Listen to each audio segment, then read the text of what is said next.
Joining me now is Democratic Congressman Steve Cohen, who sits on the Judiciary Committee. Congressman Cohen, thanks so much for being with us. Your chairman, Jerry Nadler, described today as, quote, a sad and solemn day. I wonder how you would describe it. Well, it is sad in terms that we have a president who's committed offenses against the Constitution. The Constitution is that's our guide. That's what we live by. That's our law. It's 200 and something years old, and the Founding Fathers did a great job, and we take an oath to obey it, and we had a president who betrayed his oath and risked our national security and tried to corrupt our election process. And that's a sad day when a president does that and doesn't understand it. And it's even a sadder day when all the Republicans went along with him and refused to see what was right before their faces, that he did it.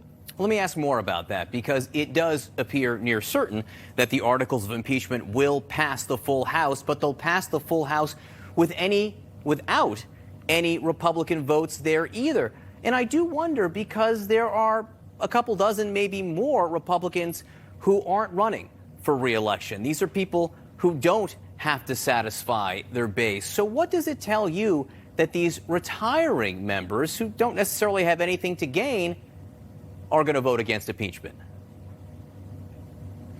Well, for one thing, they have to live within the caucus for the rest of the time they're there. You know, Justin Amash came out against the president and said that he was for impeachment. They put him out of the caucus, they stripped him of his committees, and they put him out of the caucus.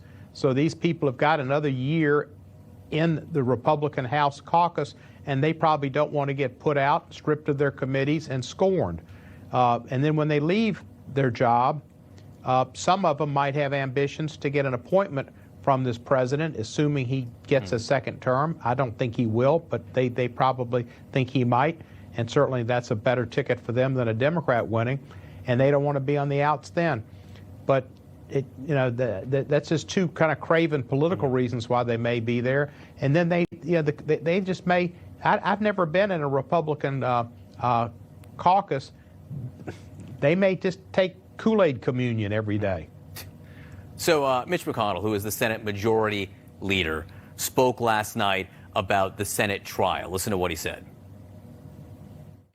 Everything I do during this, I'm coordinating with White House counsel. We'll be working through this process, hopefully in a fairly short period of time, in total coordination with the White House counsel's office and the people who are representing the president. I'm going to coordinate with the president's lawyers, so there won't be any difference between us on how to do this. I'm going to take my cues from the president's lawyers. So some Democrats are raising red flags about this, saying that basically you're having the jury coordinate with defense lawyers there. But Tom Daschle, who was the Senate Democratic leader, the minority leader during the Clinton impeachment trial, told CNN today that during the Clinton impeachment saga, his staff was in constant coordination with the White House. So how is this any different? Well, I'm not sure exactly what it was, but I can guarantee you Mitch McConnell, who stole a Supreme Court justice that Barack Obama should have had, Merrick Garland, from him, and who stole a whole bunch of district court judges and mine.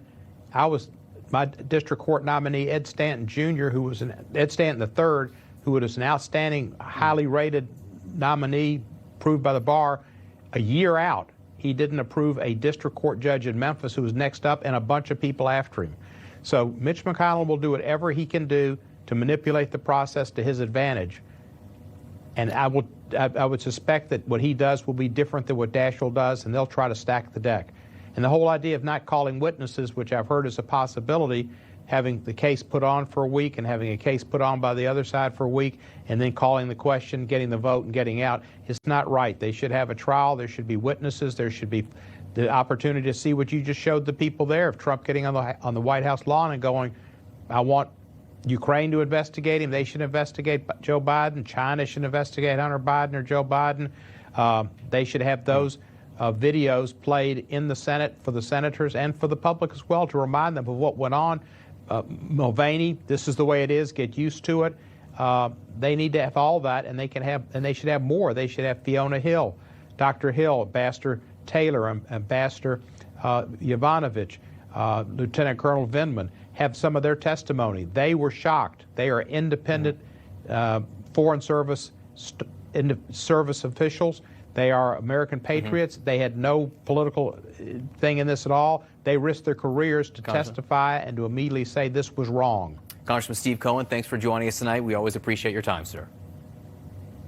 You're welcome. I saw you this morning. You're nice to see you tonight. We're working a long day, but it's worth it. Appreciate it.